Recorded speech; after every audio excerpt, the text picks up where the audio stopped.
del Antiguo Testamento nos van a dar a nosotros una noción de lo que debemos de comprender en este tema, ¿verdad? Acerca de la idolatría. Porque no es el hecho solamente de que la persona, ¿verdad?, asuma una posición de que eso es así como se lo han planteado. Esto va más allá, ¿verdad? Porque existe una instrumentalización de la religión. O sea, la religión como instrumento para las pretensiones que aquellos que sustentan, ¿verdad?, ese enlace entre lo divino y lo humano pueden llegar a ser en una sociedad. Vamos al final, ¿verdad?, de la enseñanza vamos a presentar un ejemplo que no está contemplado aquí en la presentación, pero que es un ejemplo que está muy actualizado, ¿verdad?, dentro del cristianismo, donde hemos empezado a idolatrar ciertas imágenes. Ya lo vamos a ver, eso en la parte final. Entonces, ¿de qué va a tratar entonces la idolatría en la Biblia? Perspectiva desde la experiencia con el faraón. Vamos a hacer un análisis espiritual y ético basado en los textos históricos bíblicos. Eso vamos a hacer, vamos a analizar estas cosas. Amén, iglesia. Amén. Bien. ¿Qué es un análisis? Bueno, el análisis es pensar las cosas. Pensar las cosas. Si son así como se presentan, nos queda. Bien. ¿Qué texto vamos a ocupar? Veamos. Aquí aparece. Éxodo capítulo 20. Vamos a buscarlo, versículo número 3 al 5. Lo vamos a leer, ¿verdad?, juntos. Cuando lo encuentren nos ponemos en pie, así un momentito, un breve momento. Lectura de texto, Éxodo capítulo 20, versículo número 3 al 5. Cuando lo encuentren me regalan un amén y puestos en pie, leemos la palabra de nuestro Dios. Dice así la Escritura: no tendrás dioses ajenos delante de mí. No te harás imagen ni ninguna semejanza de lo que esté arriba en el cielo, ni abajo en la tierra, ni en las aguas debajo de la tierra. No te inclinarás a ellas, ni las honrarás, porque yo soy Jehová tu Dios, fuerte, celoso, que visito la maldad de los padres sobre los hijos hasta la tercera y cuarta generación de los que me aborrecen. Veamos ahí el texto y oramos. Gracias, Señor, porque le ha placido traer tu palabra a nuestro corazón. Bendíganos, por favor.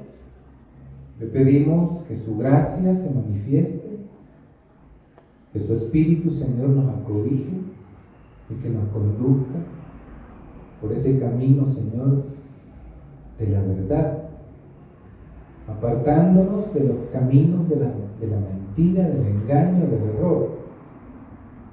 Ayúdanos, mi Señor, a tener en claro lo que tú quieres para nosotros. Muéstranos siempre, Señor, tu palabra, que tu palabra sea ese camino, que sea lámpara nuestro camino, lumbrera, Señor, para que no andemos a tientas en tu santo nombre. Entregamos este momento bendiciendo a las familias presentes y también las ausentes y los que vienen de camino. Bendíganos a todos hoy y siempre. Amén y amén. Puede sentarse, hermano.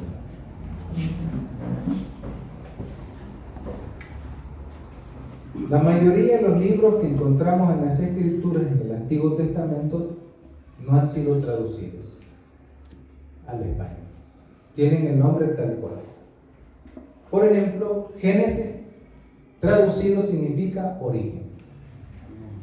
¿Sí? Éxodo traducido significa la salida. Amén. Y así. Pero Éxodo nos presenta en cierta medida cómo un pueblo o varios pueblos fueron conquistados y hechos esclavos. Los egipcios, pueblo muy antiguo, mucho más antiguo que Israel, tenían una ciencia muy avanzada, eran los más poderosos de aquellos tiempos. Eran hombres, mujeres, que tenían, ¿verdad?, cierto estatus. Dentro de su cultura, de sus costumbres y de una variedad de cosas que estos hombres con las que contaban, existía, ¿verdad?, los trabajos que hacían con el barro, con ese tipo de mercancía, ¿verdad?, chulas, lindas, de barro. Y bueno, eso lo fueron perfeccionando y abrieron caminos, ¿verdad?, para poder distribuir o vender, comerciar todas esas mercancías que se fabricaban en Egipto, sus telas, ¿verdad?, entre otras cosas. Pero algo muy interesante es que la experiencia de los esclavos allá en Egipto les hace a ellos repensar las cosas, ¿verdad? La experiencia de los pueblos sometidos a esclavitud allí en Egipto hicieron que ellos repensaran bien las cosas. Por eso hemos puesto acá una figura que dice alto. Alto no de estatura, sino alto de parar. Stop, alto. Párese ahí. ¿Qué significa eso con el libro del Éxodo, capítulo 20, versículos 3 y 5? Lo que Dios está diciendo, que tengamos mucho cuidado con aquellas figuras que se presentan en la vida como que si fuera Dios, ¿verdad?, y que someten el alma, someten el espíritu. ¿Qué es lo que pasaba ya en Egipto según este texto? Ya vamos a desglosar, ¿verdad?, paso a paso, cómo la religión puede ser instrumentalizada para someter a los pueblos. Cómo la religión puede ser usada para engañar, para mentir, para extorsionar a la gente, a las personas, a los jóvenes, a los viejos, a todos por igual, ¿verdad? Cómo la religión puede y tiene, como decía Max Weber, la religión no es opio, la religión es poder, porque somete y somata. Va a depender entonces de en las manos de quien esté lo que es el conocimiento de lo religioso. Porque si está en manos de una persona, ¿verdad?, con mezquino corazón, entonces va a engañar a las personas con sus gritos, con sus gelengues, ¿verdad?, con cualquier otro elemento, ¿verdad?, que pudiese, hermano, estar allí mezclado. Es bien tremendo eso. Pero las personas que son tan influyentes a través, ¿verdad?, de los conocimientos que tengan de lo religioso, pueden ser capaces, hermanos, de, embrutecer la mente de los oyentes, a tal manera que los desconectan de la realidad. Ya la realidad para aquellos que caen en las garras de estos personajes aceptan las cosas tal cual se las dicen y ya no cuestiona la realidad. Se queda con eso nada más. Y eso fue lo que ocurrió aquí.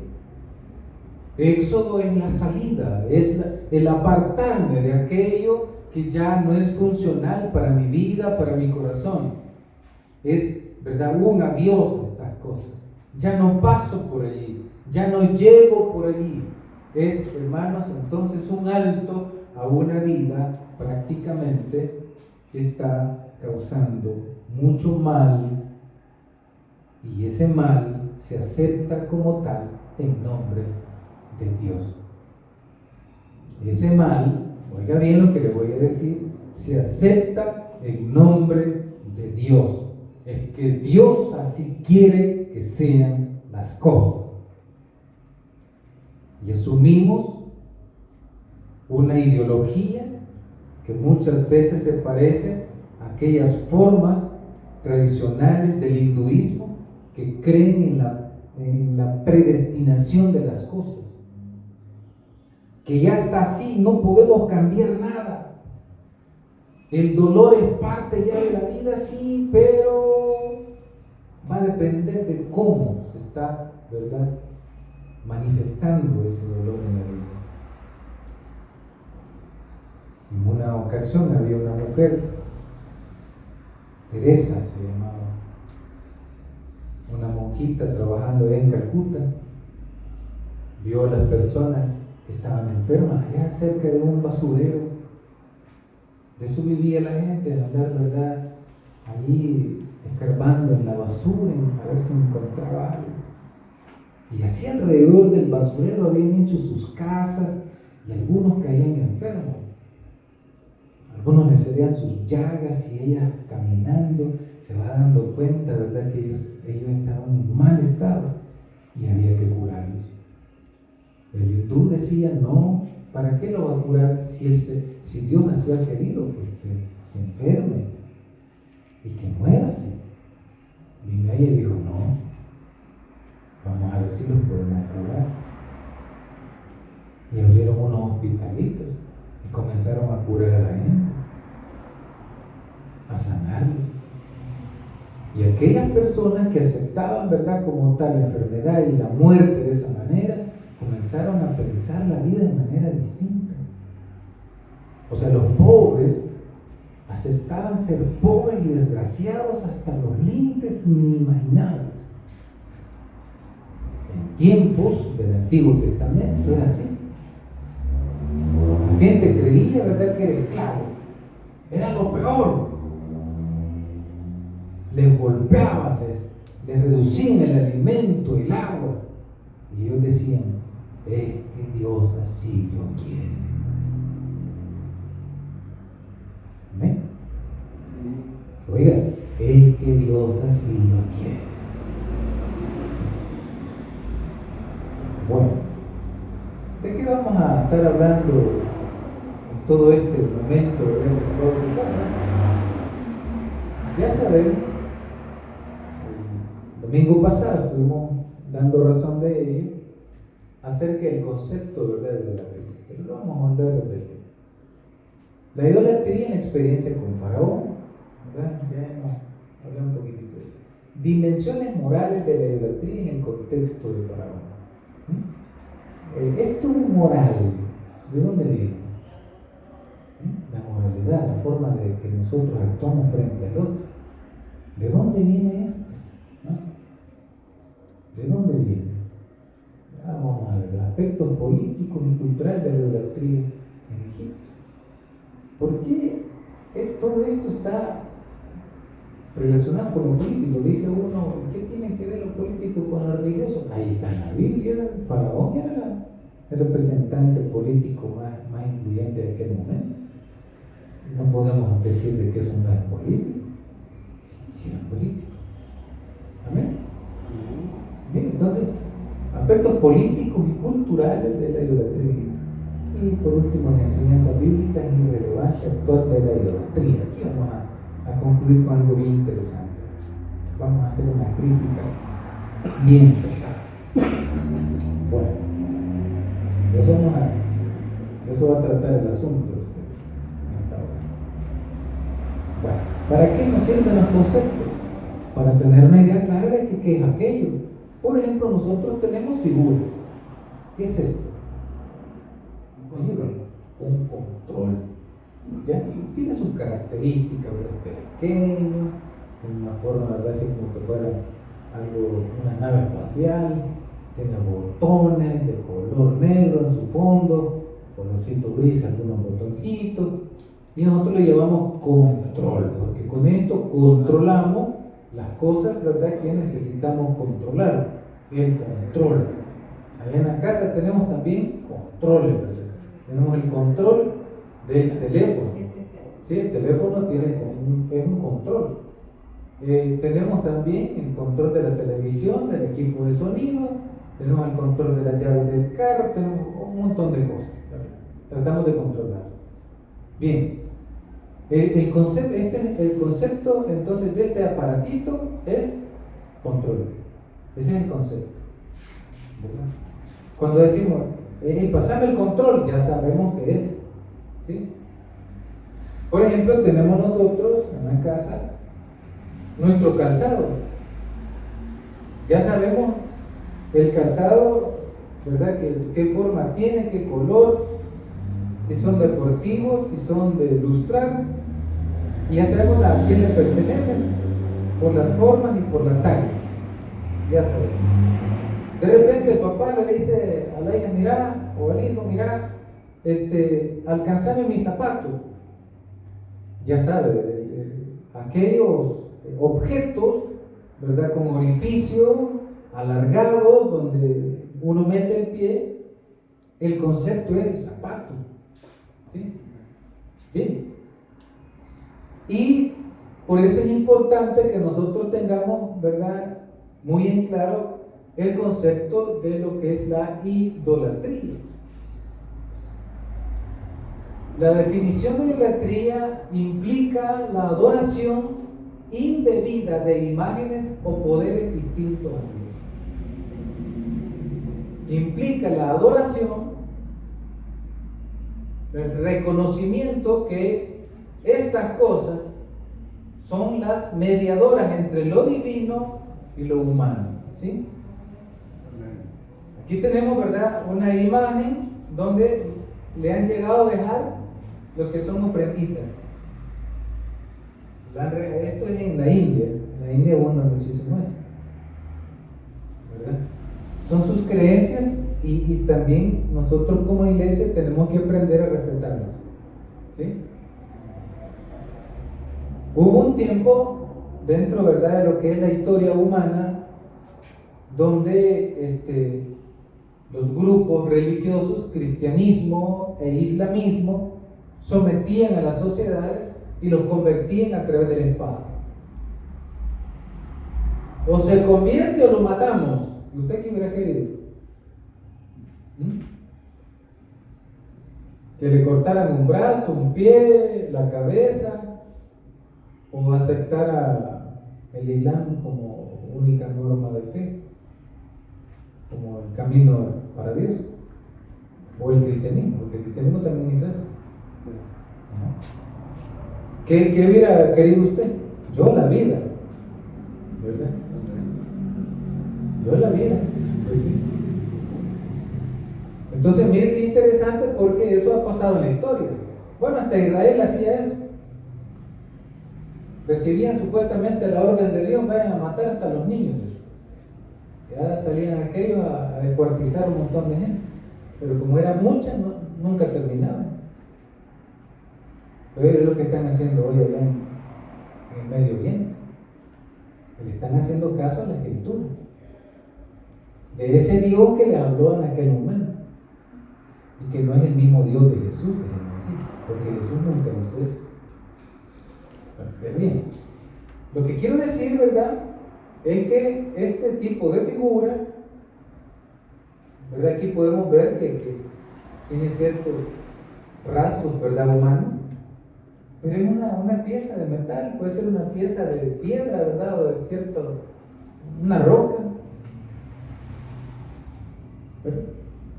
Y ahí pues le han hecho figuritas, ya vienen las personas y dicen, este es el enlace, este es el enlace. Ya vienen y se inclinan ante ellos, y llevan sus ofrenditas y las dejan ahí en la par. ¿A qué se le se le viene en mente este tipo de figuritas en el contexto salvadoreño?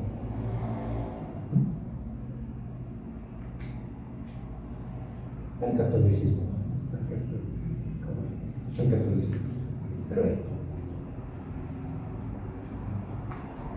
idolatría implica la adoración indebida a imágenes o poderes distintos a Dios. El texto que nosotros leímos dice que no te harás imagen alguna, ni de las cosas que están en el aire, ni tampoco de las que están abajo, ni tampoco, ¿verdad?, debajo de la tierra.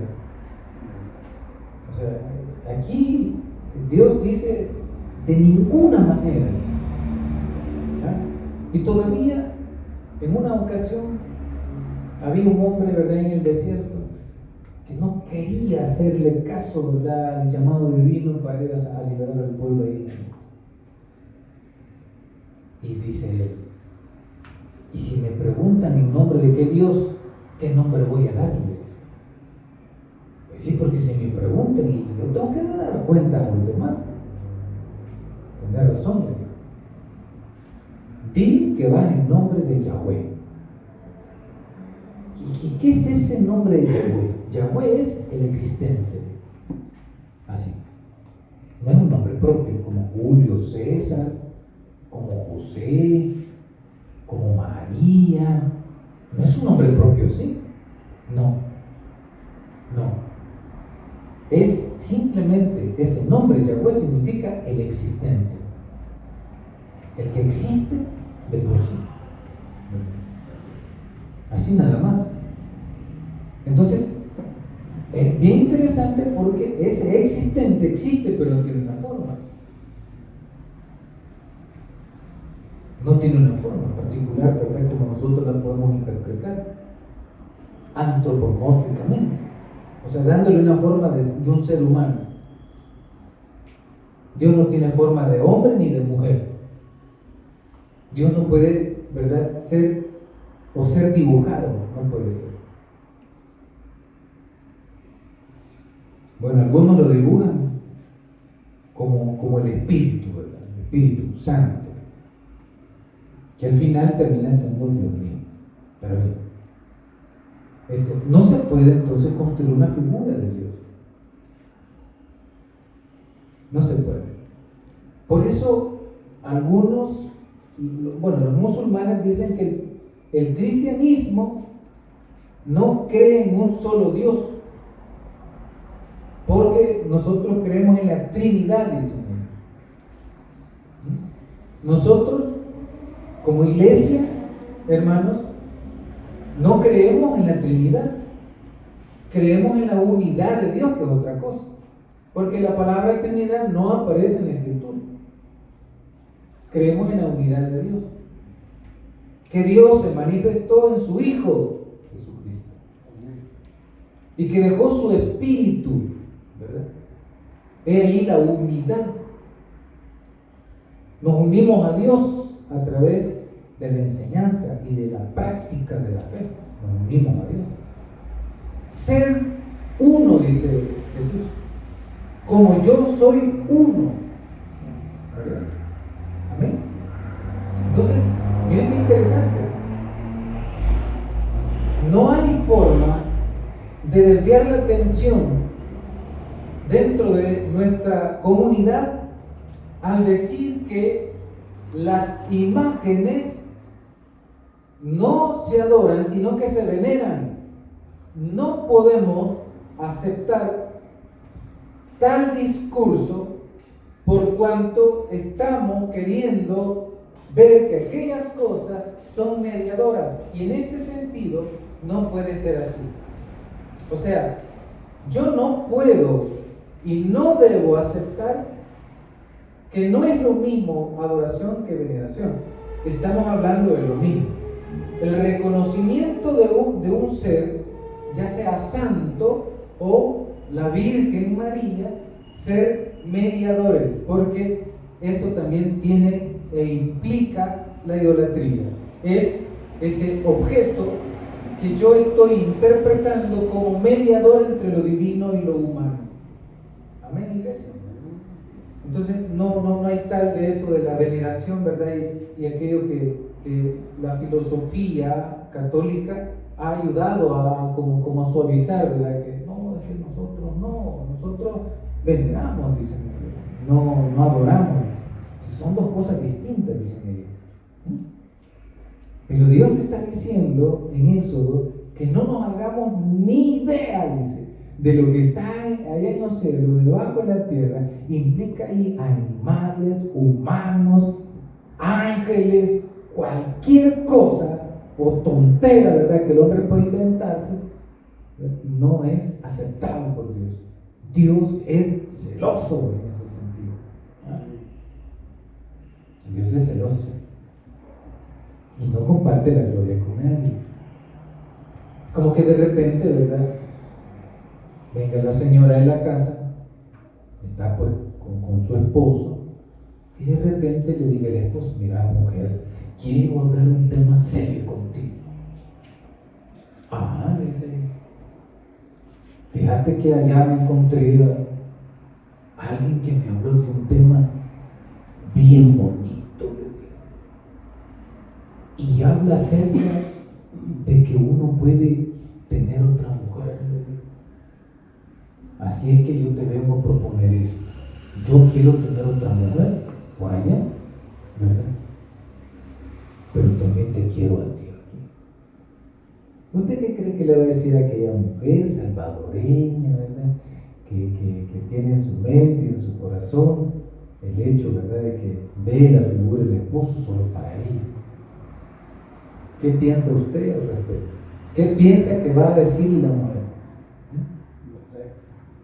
¿Usted qué cree? ¿Qué le diría a usted? Se molestaría, ¿verdad? Claro. Amén. O sea, si él anda viendo o oyendo, Ajá. porque a mí no me quiere. Claro. Ajá. Entonces, ¿qué pasaría en ese sentido?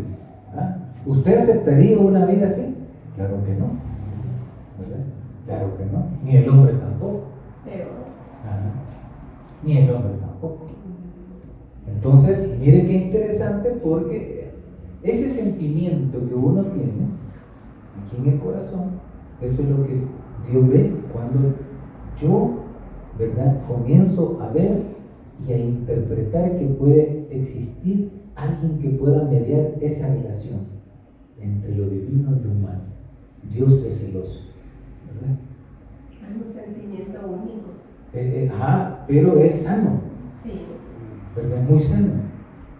Es como que cuando alguien anda de novio, ¿verdad?, y de repente la persona le declara su amor, que tú eres la única, que no sé qué, que allá y voy a dar mi vida por vos.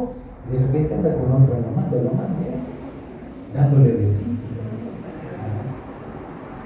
Entonces viene la chica y este imbécil, ¿qué le pasa? ¿Sí? Yo dije: ¿qué le pasa? Y ayer mismo lo traje a la casa y le dijo a mi papá y a mi mamá que él va a dar la cara por mí. Y hoy anda con eso. ¿Y qué está jugando conmigo, pues? Yo no soy juguete de nadie, eso es la mujer. Así que viene y le dice: mira, hasta aquí llegamos. Yo no quiero nada contigo. Eso es cuando alguien se quiere a sí mismo. Pero cuando alguien no se quiere a sí mismo, aguanta en nombre de Dios. ¿Verdad? Pero eso no es así. Tenemos entonces acá esa definición. La raíz bíblica surge de la desviación del mandamiento de exclusividad hacia Dios y el deseo humano de representar lo divino. De ahí nace. De ahí nace ese asunto. Surge de la desviación del mandamiento. El mandamiento es clarísimo. No te das imagen, ni de santos, ni de diositos, de nada. Esta es una enseñanza que nace allá, ¿verdad?, en Medio Oriente, se supone, ¿verdad?, con Abraham. Leímos, se recuerda que leímos en el Midrash del Génesis, leímos, ¿verdad?, en una parte donde comienza a decir cuando Abraham estaba chiquitito y trabajaba para el papá, ¿verdad? Y el papá se fue a hacer un mandado, ¿verdad? Y le dice al hijo, te encargo la tienda. ¿Y qué vendían en la tienda? Dioses. Imágenes. Y le dijo, si viene una persona ahí mero coqueta, ¿verdad? Con vestidos así bien de ricachón, vendelo más caro, le dice. Y si viene uno algo vestidito, rascuachito, véndelo más chiquitito, ¿no? Desde que llegó una señora y Abraham siempre que llegaba alguien a comprar, él hacía que pensara las cosas. Mire que me metieron unos ladrones y me robaron los dioses. Ay, esos dioses, pues, con que no son capaces de cuidarla a usted, ¿verdad? De cuidarse a sí mismo, ¿cómo la van a cuidar a usted? No, hombre, le dice. Y la señora pensó y tiene razón, no, me voy de aquí, y no compró. Y ya llegó otro, véndame, le dijo, el Dios más poderoso que usted tenga. Con gusto, le dijo, y agarró un palo y comenzó a quebrarlos a todos. Y solo dejó el más grande y el garrote lo puso a la par. Llegó el papá y le dijo, bueno, ¿y aquí qué pasó? Cállate que vino, ¿verdad? Este señor dijo, ¿cuál es el más grande? Que le voy a dar una ofrenda de mano. ¿Ves?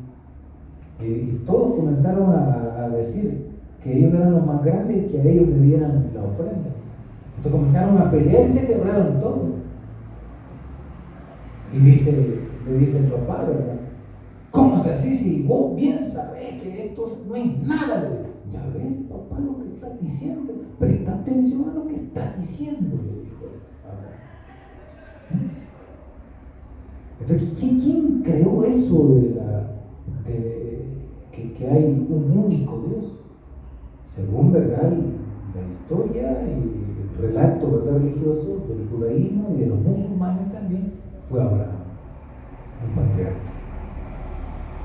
En Oriente, eso es lo que se dice, lo que se comenta. Pero bueno, en la historia urbana, al escudriñar más, uno puede encontrar que anterior a ello pudo haber habido alguien más. Pero hasta ahí vamos a quedar. Entonces, tenemos esas raíces y textos bíblicos que advierten contra la idolatría, ¿verdad? Prohibición en Éxodo, ¿verdad? Hay una advertencia en Levítico y la importancia de la fidelidad, la prohibición. No te harás ninguna imagen. No y no. Sí, es bien claro. Son mandamientos negativos. El no es la negación. No lo tienes que hacer. Apártese, porque lo ve mal. Entonces, tenemos acá entonces Levítico 19 advierte contra la adoración a ídolos y destaca los riesgos espirituales para la comunidad, ¿verdad? Aquí en Éxodo se encuentra el pleito entre lo que es, ¿verdad?, Moisés y también Faraón, y está combatiendo, ¿verdad?, combatiendo a través de las plagas, ¿ah? Entonces, la importancia. Leamos por favor Levítico 19:4. ¿Quién lo encontró ya? A ver, tenemos algunos jóvenes que me pueden ayudar ahí con la lectura de Levítico 19:4. En Éxodo ya lo leímos, fue lo primero que leímos, pero Levítico hay que leerlo. A ver, léemelo, digo. No os volveréis a los ídolos, ni haréis para vosotros dioses de fundición. Yo Jehová vuestro Dios. Gracias. No te harás dioses de fundición. Ya no pueden caber estas cosas entre nosotros. Ajá. Vamos a ver por qué razón, hermano, Dios prohíbe eso. Pero no es por gusto. No es por gusto. Bien, vamos a ver la idolatría en la experiencia con Faraón. Dios les bendiga, bienvenidos, pasen adelante. Esto es bien importante, hermano, ¿verdad? Faraón como símbolo de poder absoluto y objeto de idolatría. Aquí encontramos a un hombre, un ser humano igual que nosotros, un ser humano, ¿verdad? Pero que, según, ¿verdad?, la tradición, este faraón era el representante divino entre Dios y los hombres. Faraón era mitad Dios y mitad hombre.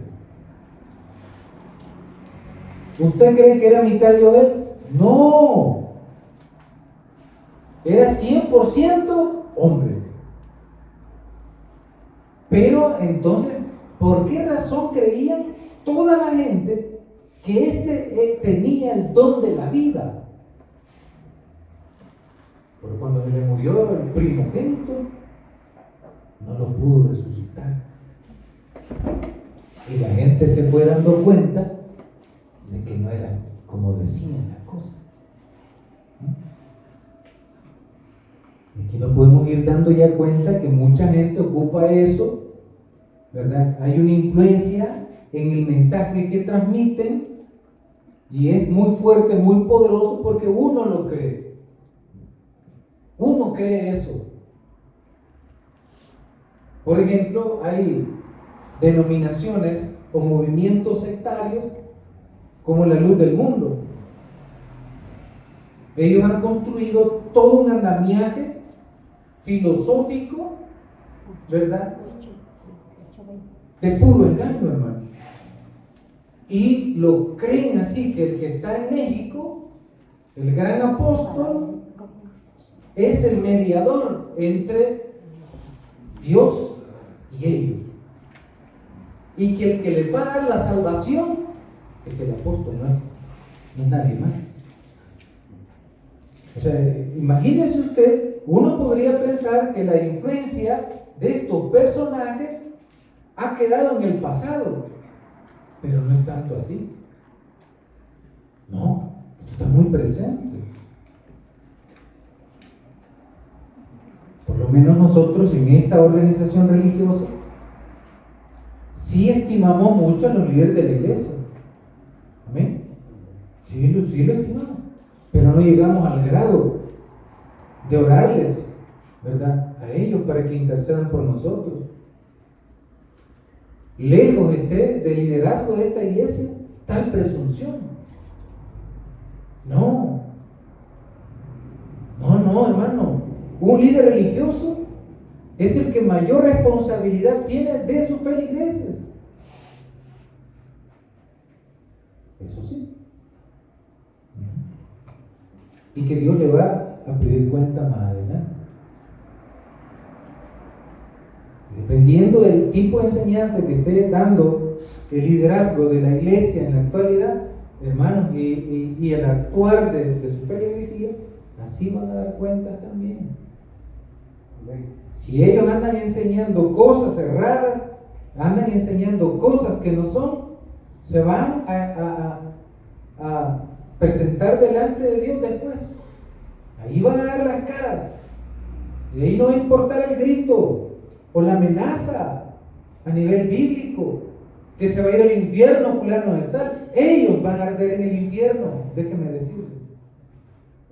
Porque no todo el que me dice Señor, Señor, entrará en el reino de los cielos. Y es que la gente piensa de que esto del liderazgo es cosa, ¿verdad?, hermano, de cualquiera. Esto de liderazgo, de compartir la enseñanza divina, no es de cualquiera. No es porque yo quiero estar en aquel lugar para que me den diezmos u ofrenda, o para que me den pleitesía, o porque yo quiero ser sacerdote, porque mis abuelos también, ¿verdad?, participaron en algo así. Solo por estatus, pues. Porque quienes andan buscando, ¿verdad?, lo religioso por un estatus, arderán en el infierno. Así. Porque sus enseñanzas no van a estar apegadas a las escrituras realmente, sino a sus propios caprichos. Su interés no va a ser la vida, sino lo económico, el poder. Amén, iglesia. Es bien delicado. Pero bueno, Faraón se creía divino también. Símbolo absoluto de poder. Representaba el poder político y religioso. Oiga, eso es lo que representaba el faraón. Representaba el poder político y religioso, ejerciendo el control absoluto sobre el pueblo y la tierra. Le pertenecía a Faraón. Todo le pertenecía a Faraón. Quien tenía la última palabra era Dios, o sea, Faraón. Así. Ahí no había tales de un diálogo. Faraón decidía. Objeto de idolatría y culto. Faraón era objeto de veneración y obediencia. Miren, la gente lo veneraba y le obedecía. Porque no es solamente la veneración, ¿verdad? Como reconocimiento de aquel gran valor que tiene aquel objeto que yo, ¿verdad?, interpreto como la representación de lo divino en la tierra. Se consolida entonces su posición como ídolo político y religioso. Mire, cómo lo político se mezcla con lo religioso. Faraón era la figura máxima de lo político. Por eso muchas veces alguien puede criticar a algunos líderes religiosos que critican al político. Por ejemplo, los profetas del Antiguo Testamento hacían eso. ¿Qué les decían los profetas a los políticos? Se han alejado de Dios, les decían. Han abandonado al huérfano. Han abandonado a la mujer que está en la calle, a la viuda, y ustedes le han robado sus bienes porque la mujer no podía heredar. Y siempre habían los más vivos, ¿verdad?, de la familia, que se quedaban con sus bienes.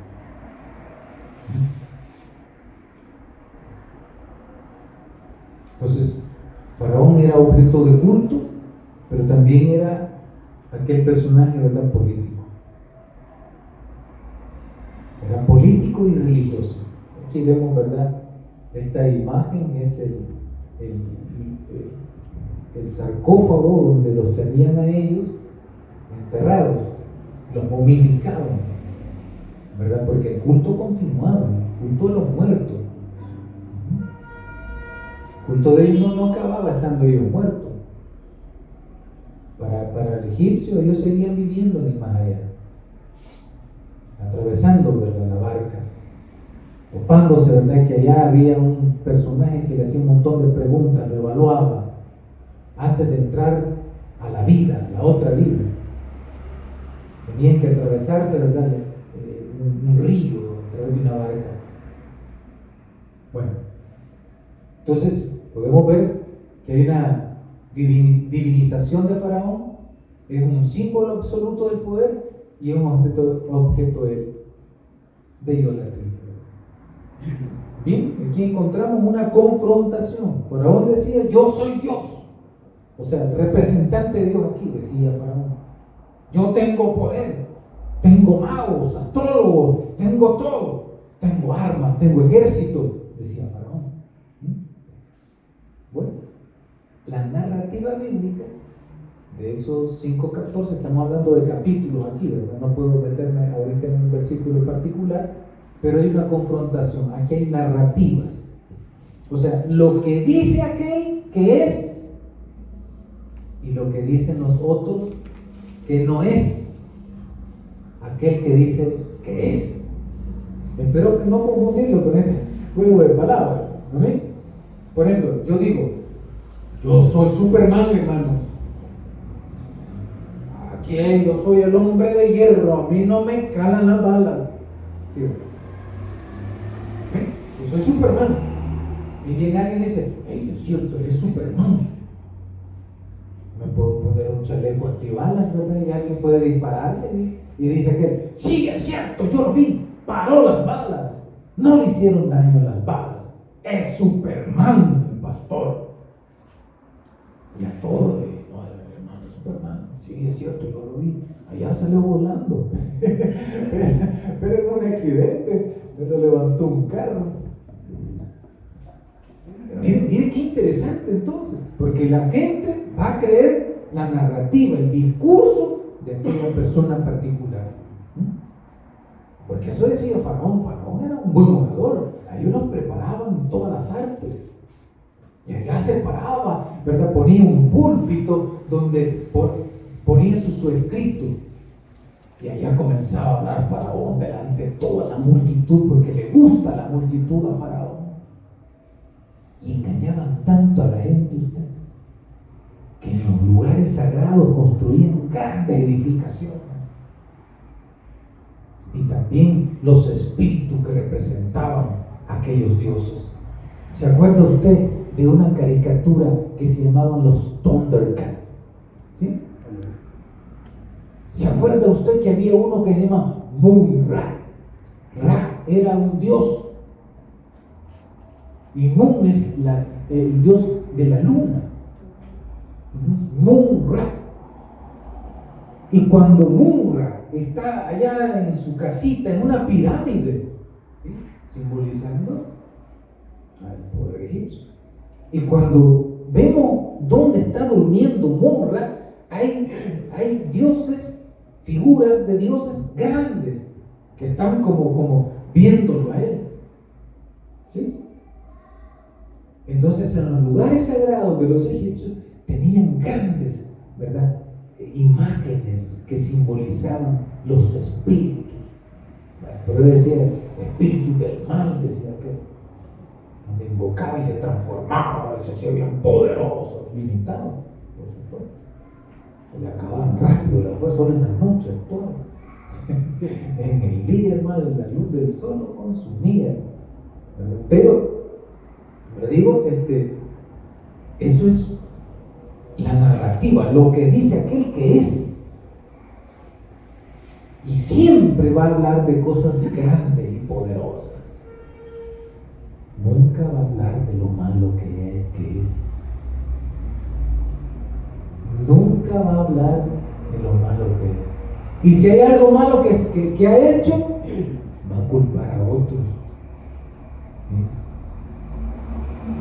Va a culpar a otros. Bueno, viene Moisés y le dice: tú no eres lo que dices ser. Tus dioses no son nada. El Dios que está detrás de mí, ese es el Dios vivo. Porque no oprime al pobre, porque vela por el indefenso, porque oye al explotado, al hambriento. Y no solamente oye, sino también le ayuda. Y al esclavo que tú tienes aquí, le dice a Faraón, porque son dos narrativas. Al esclavo que tú tienes aquí sufriendo y has matado un montón de gente, ese no es Dios. Ese Dios no tiene vida, es un Dios de la muerte. Siempre busca sacrificios, siempre busca almas. En cambio, el Dios nuestro, dice Moisés, quiere que nosotros salgamos de este lugar. Quiere celebrar la vida en el desierto con nosotros. Quiere liberarnos de la esclavitud. No quiere que nosotros sigamos sufriendo. Son dos narrativas. Para aquel no hay sufrimiento. ¿Sí? Para Faraón no hay sufrimiento. Todo está bien. El país de las maravillas. Todo es riqueza. Pero para Moisés no. Para Moisés hay muerte, persecución, maltrato, hambre. Hay un montón de cosas. Amén, iglesia. Dos narrativas. ¿Bien? Moisés presenta la supremacía de Dios. Tus dioses, tu idolatría que causa muerte, no es verdad lo de Dios. Entonces se presenta a Dios como lo más poderoso. La crítica al poder de la idolatría. La idolatría tiene una función esclavizadora. La idolatría que maneja y controla lo religioso tiene una mentalidad que al otro lo ve no como su hermano, sino como un súbdito. Alguien que me puede servir para un fin particular.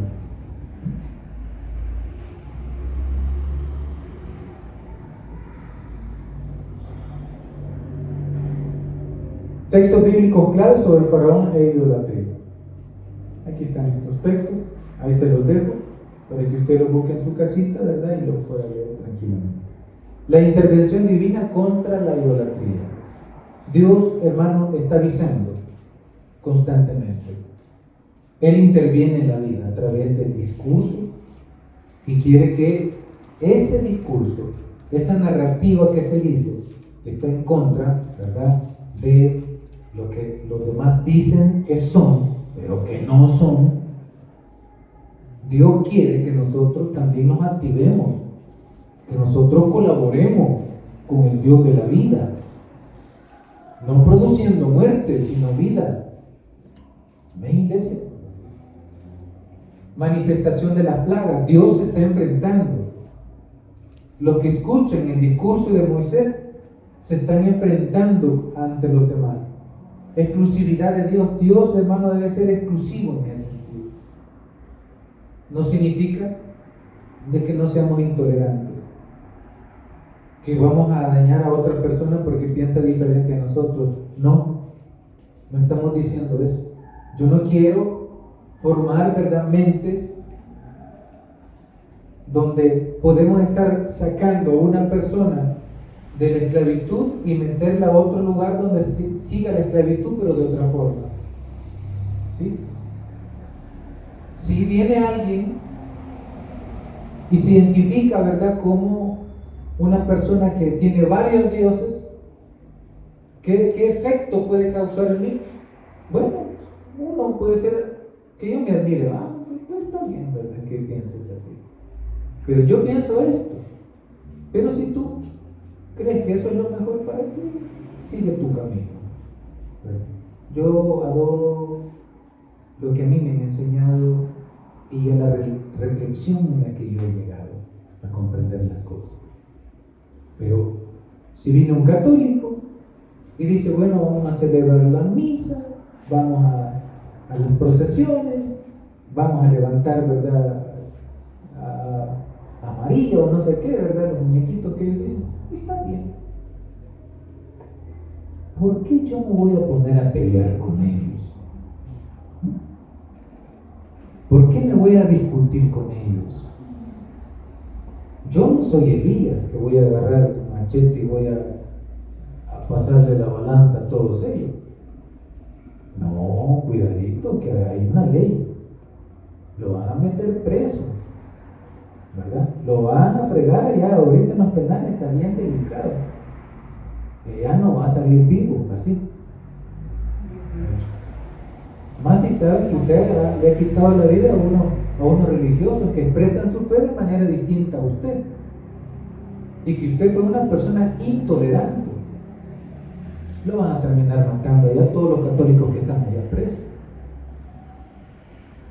¿Sí? Lo van a torturar primero, para que sepa.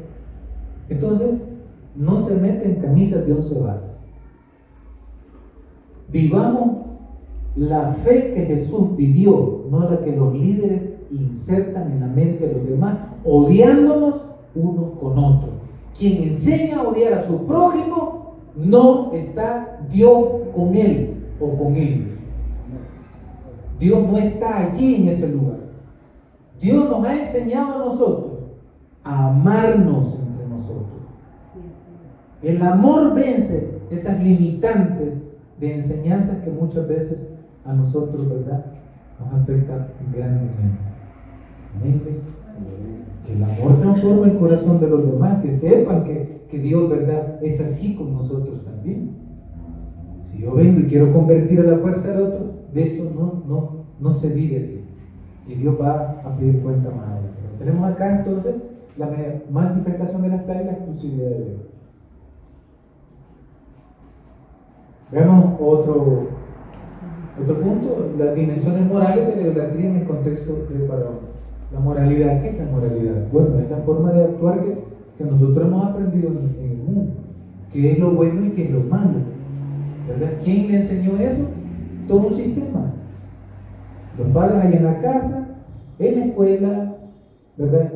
Y también la ley que se impone, ¿verdad? Para que uno sepa que si hace algo malo va a recibir un castigo, ¿sí? Amén. Entonces, lo moral lo construye la sociedad. Tenemos acá el impacto social de la idolatría. La idolatría hacia el faraón fomentó la opresión y el sometimiento de la sociedad egipcia antigua. Toda la sociedad egipcia se rendía a Faraón. Eran esclavos.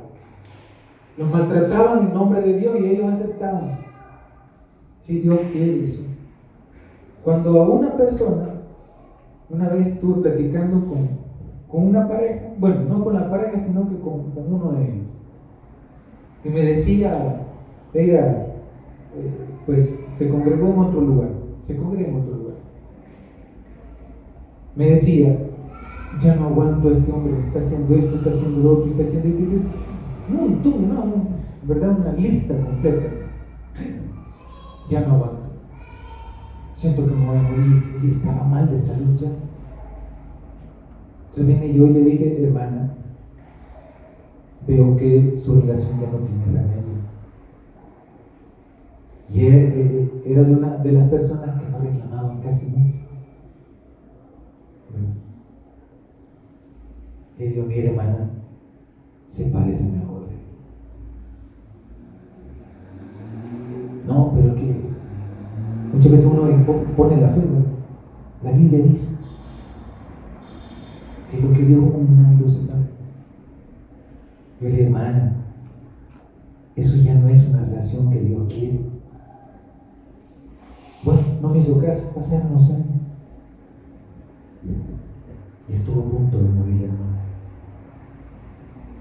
hasta que cortó la relación. Bueno, hasta que cortó la relación así, de tajo. Se cansó ya, pero ya está bien consumido. Pero lo bonito de esto es que está el Rey de Reyes, Señor de Señores, para levantarle.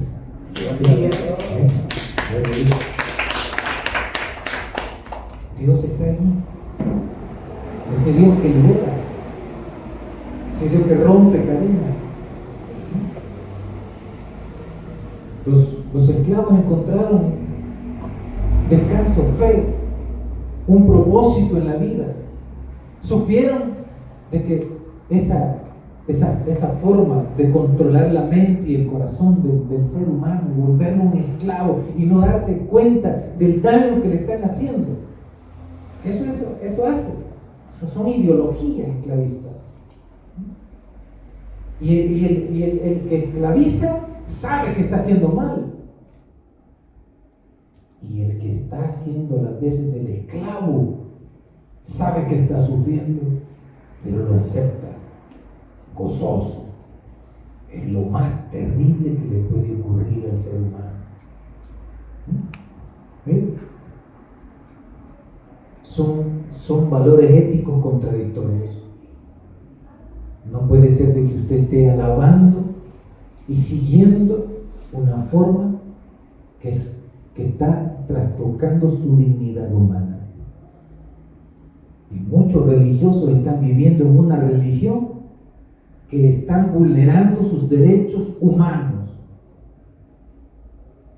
que van aún en contra de las mismas leyes que están en defensa de ellos y defienden, ¿verdad?, a capa y espada su religión, a pesar de que ellos están siendo dañados. ¿Ves? Qué terrible eso. Qué terrible. Los valores de justicia y libertad promovidos por Dios contrastan con la injusticia provocada por la idolatría del faraón. Eso es lo que pasa. Cuando hay una religión idólatra, van a haber injusticias.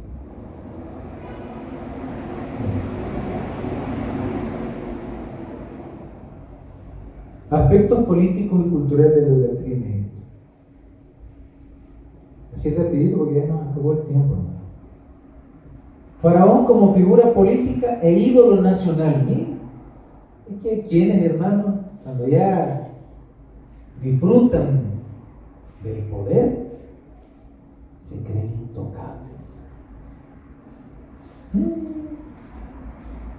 Cualquier parecido con la realidad nacional del Salvador es pura coincidencia.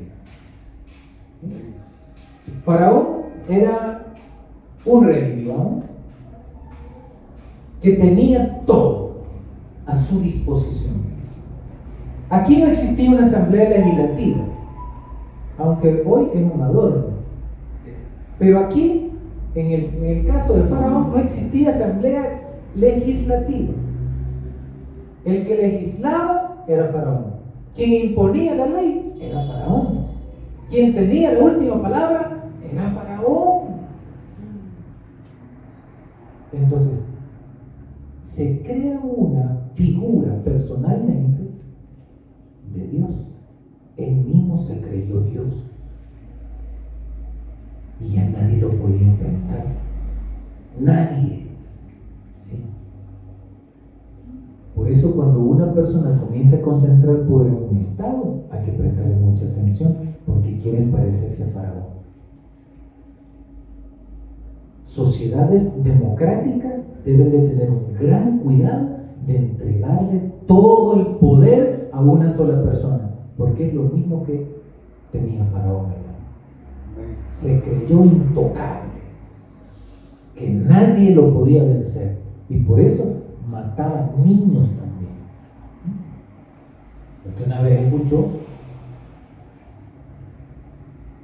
que dentro del pueblo iban a ser un rey, y no puede haber otro rey. No tienen competencia. Por eso en Nicaragua, cuando alguien dice yo quiero pelear para la presidencia, lo meten preso. Usted puede tener limpio su expediente, nunca ha tenido un arresto, pero vaya a ver, hermano, hasta droga le meten a uno y dicen este es un narcotraficante, ya lo meten preso. ¿Sí? Porque no quieren competencia. Hay algunos atrevidos que se ponen a hacer competencia con esas cosas. Hay que tener mucho cuidado cuando se le entrega el poder a una sola persona, porque, hermanos, se enferman de sus mentes. Se enferman de sus mentes. ¿Sí? El centro del Estado egipcio, el faraón era la figura principal del Estado, ejerciendo control absoluto sobre el gobierno y la sociedad egipcia. Era la totalidad del poder religioso combinado. Miren, que no nos extrañe a nosotros de que en un momento, ¿verdad?, de la vivencia política de nuestro Estado, entraron allá a la Asamblea Legislativa con el ejército para dar un golpe de Estado. ¿Ves? Pero vino el representante nuestro, políticamente hablando, y oró. Y Dios supuestamente le dijo que no lo hiciera, que esperara, que se esperara. Y ahí salen los videos, vaya a buscar en YouTube. Hay una combinación. Las personas que están en la actualidad, ¿verdad?, gobernando aquí en El Salvador, hermanos, han hecho uso de lo mismo que hizo Faraón. Usó lo político y lo religioso. Y muchos cristianos han asumido una posición, hermanos, particular, y han creído la narrativa que viene desde el centro. ¿Ves? Han creído esa narrativa. Hay que tener mucho cuidado, ¿verdad? poder religioso combinado, ídolo nacional absoluto. ¿Y esto de dónde viene? No estamos hablando de otra persona, sino de Faraón. Por le decía yo, cualquier parecido con la realidad presente, pura coincidencia. A no ser que estos hayan estudiado mucho, ¿verdad?, a Faraón. Porque el mismo camino lleva, ¿verdad?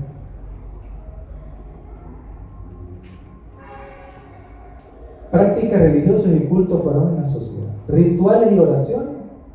¿Verdad? Solo falta que yo también se ponga aquí. Construcciones monumentales.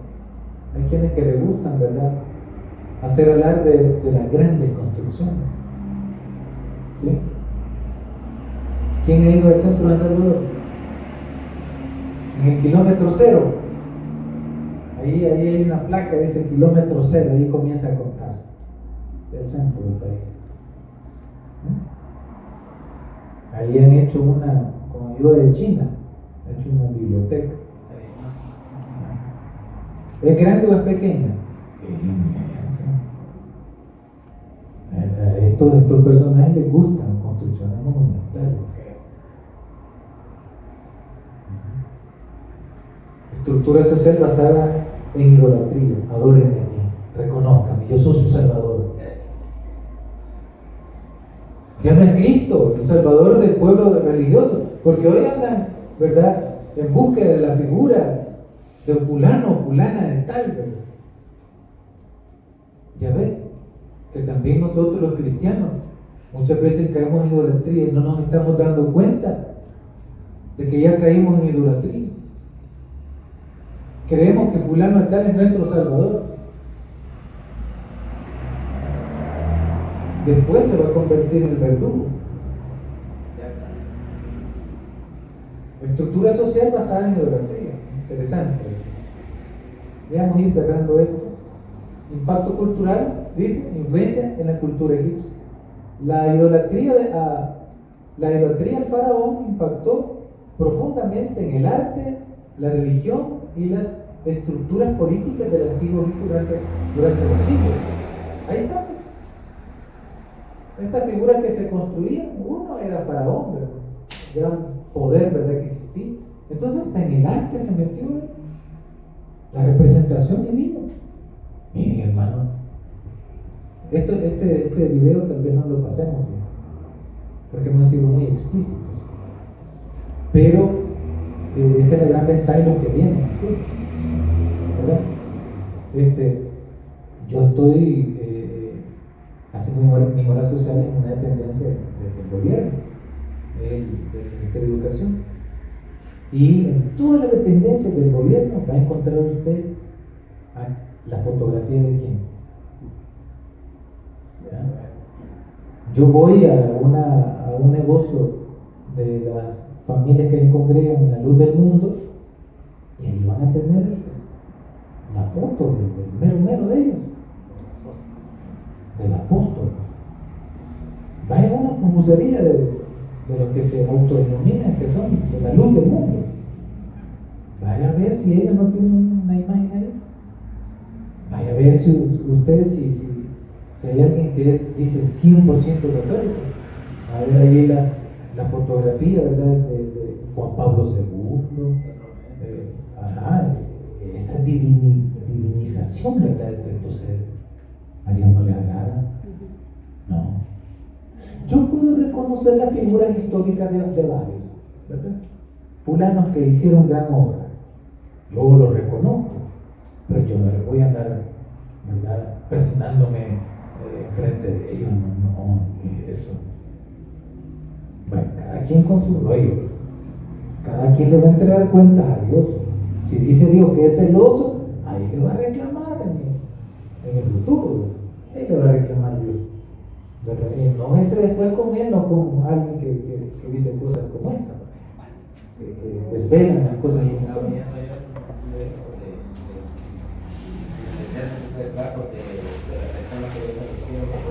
Ajá. Si quieren que pasa que tiene ese aspecto bueno, tiene un vacío, ¿no? Sí.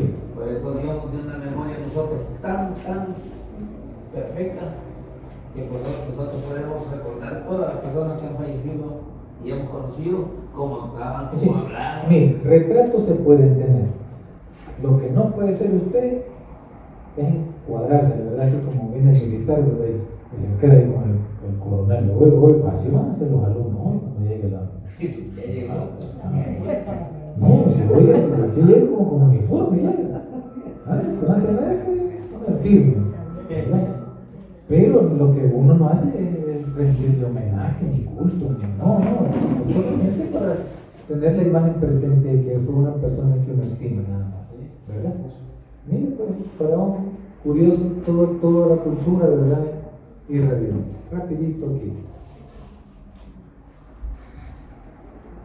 Advertencia contra la idolatría. El Nuevo Testamento advierte sobre los peligros espirituales de la idolatría y la vida de los creyentes. ¿Qué hay detrás de todo esto? Dice demonios. Hay que tener cuidado. Exhortación a la fidelidad. Se exhorta a los creyentes a mantenerse fieles a Dios y evitar la adoración falsa en todas sus formas. En todas sus formas, ¿verdad? ¿Por qué? Porque muchas veces el hombre o la mujer idolatra al hombre o a la mujer. ¿Sí? Hay una idolatría. Y eso es bien feo, ¿verdad?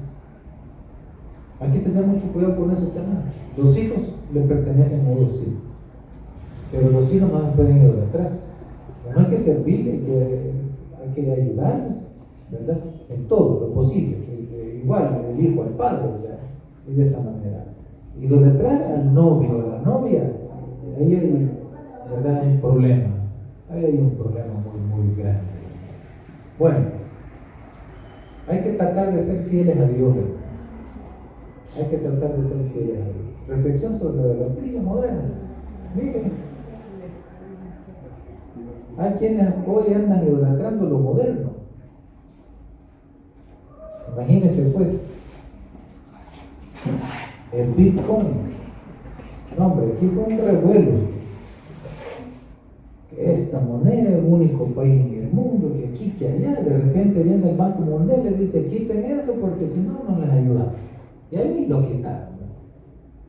La gran bulla que hicieron, inversiones millonarias del dinero del Estado en eso, que no se ha sacado ganancia, no dan cuenta de nada. Al final eso lo van a terminar robando, ¿verdad? Ese va a ser el fin de todo, ¿verdad? Pero la idolatría, hay que tener mucho cuidado. No podemos estar idolatrando la figura del presidente. No podemos estar idolatrando, hermano, la figura, ¿verdad?, de un cantante, Marco Ruiz o algo por el estilo, ¿verdad? Maluma, para algunos, no, ¿qué es eso? Ni cantar puede. Ahí le están modulando la voz para que cante bonito. Y cuando le quitan eso, un chichito, ¿verdad? De Guacateria, eso de la pura raza, ¿no? Que ladran como eran gatos, ¿verdad? Entonces, no, hay que tener mucho cuidado, hermano, con estas cosas, ¿verdad?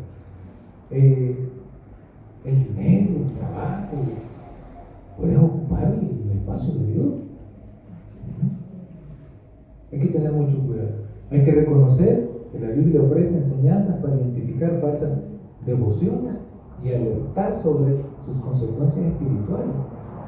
Superar falsas devociones. El mensaje bíblico invita a superar la idolatría mediante fe y una vida centrada en los valores espirituales auténticos, ¿verdad? Bueno,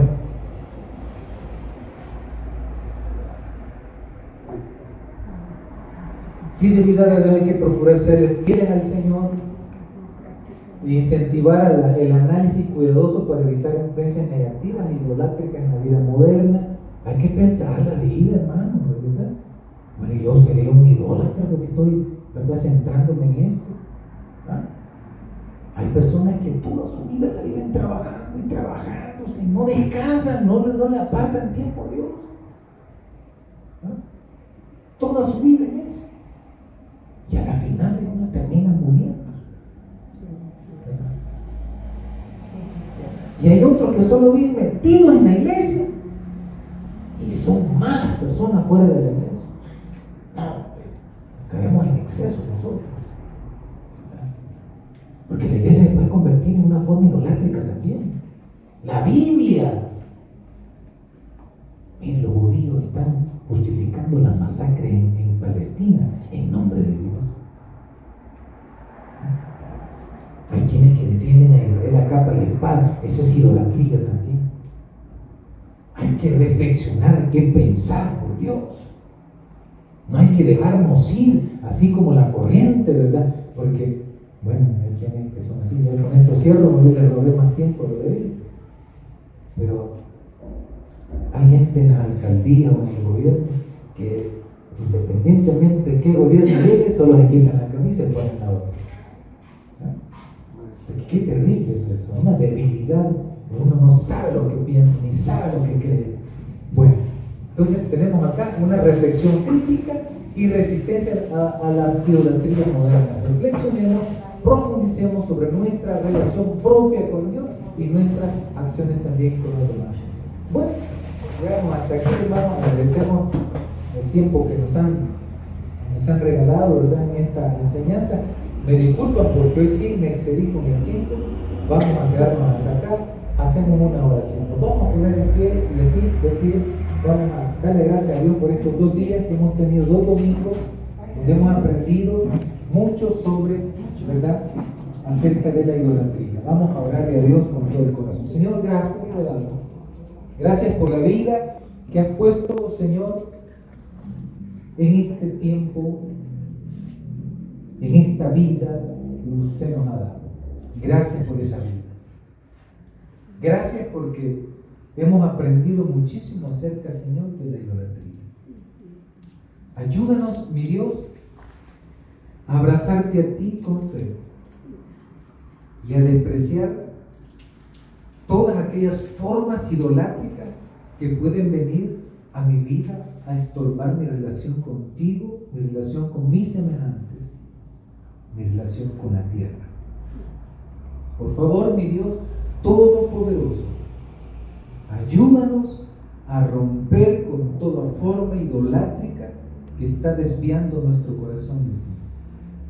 Ven a nuestros corazones, Señor. Lléname más de ti cada día, porque muchas veces caminamos en esta vida vaciándonos de ti y menos, Señor, llenándonos.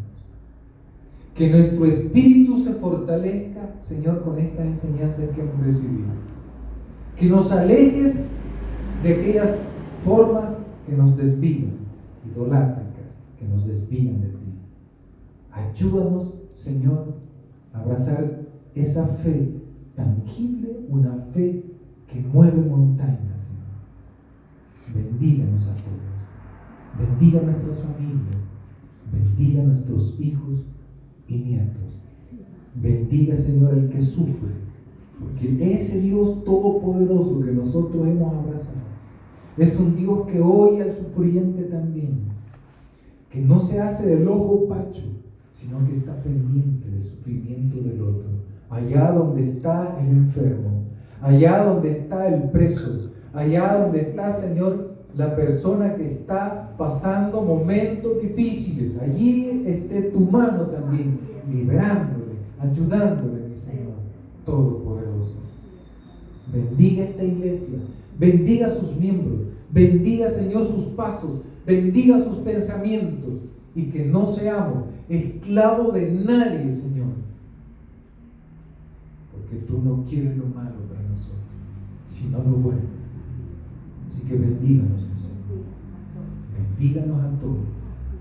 Guíanos siempre en el camino del bien y aléjanos de los caminos que conducen de sus fines, Señor, la muerte. Que la vida, Señor, nos acompañe. Que tu gracia, tu bondad y tu misericordia, Señor, nos acompañe. Que tu sabiduría esté impresa en nuestros corazones. Gracias, mi Señor. Quédese con nosotros, hoy y siempre, por los siglos de los siglos. Amén y amén. Le damos un fortísimo aplauso al Señor.